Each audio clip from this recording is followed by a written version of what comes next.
नमस्कार दोस्तों।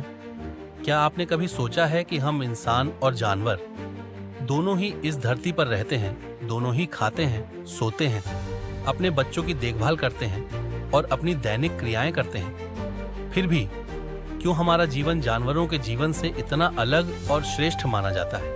एक जानवर भी सुबह उठता है, भोजन की तलाश करता है, अपने परिवार को सुरक्षित रखता है और रात में सो जाता है। हम इंसान भी यही सब करते हैं। तो फिर वो कौन सी एक चीज है जो हमें जानवरों से अलग बनाती है, जो हमें इस जीवन का सही मूल्य समझाती है? आज हम इसी गहरे सवाल का जवाब ढूंढेंगे और जानेंगे कि कैसे भगवद गीता हमें इस जीवन की असलियत और उद्देश्य को समझने में मदद करती है।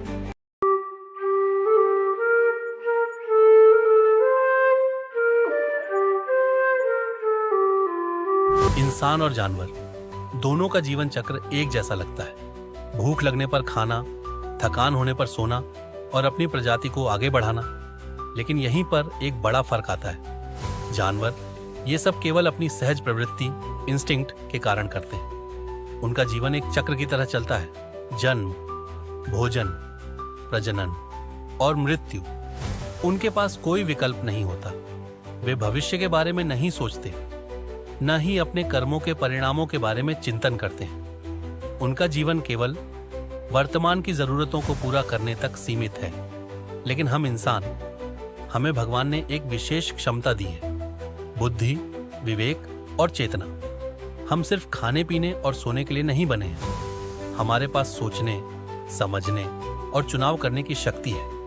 हम अपने भविष्य का निर्माण कर सकते हैं, अपने कर्मों के परिणामों को समझ सकते हैं और सही गलत में भेद कर सकते हैं। यह चेतना ही हमें जानवरों से अलग करती है। यही चेतना हमें इस जीवन के गहरे अर्थों को समझने का अवसर देती है। भगवद गीता में भगवान कृष्ण यही बात अर्जुन को समझाते हैं। वे कहते हैं कि यह मानव शरीर, यह जीवन एक बहुत बड़ा अवसर है। यह सिर्फ भौतिक सुखों के लिए नहीं है।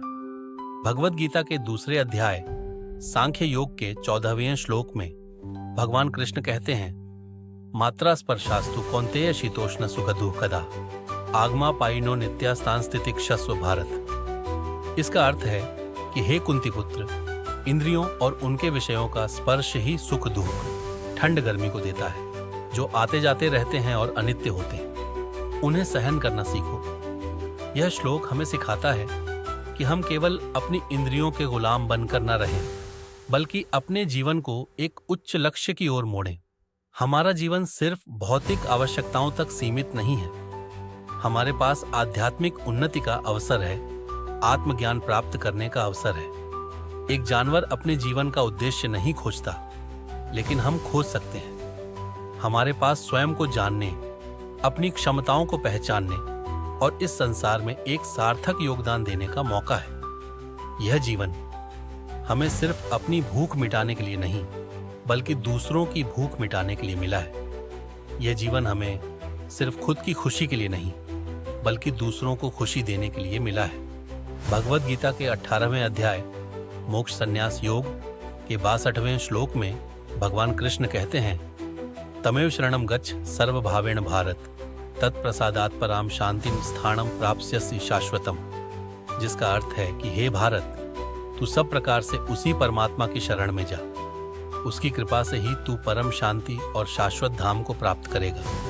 यह श्लोक हमें सिखाता है कि जीवन का अंतिम लक्ष्य केवल भौतिक सुख नहीं, बल्कि परमात्मा से जुड़ना है। यह वह लक्ष्य है जो केवल मानव जीवन में ही संभव है।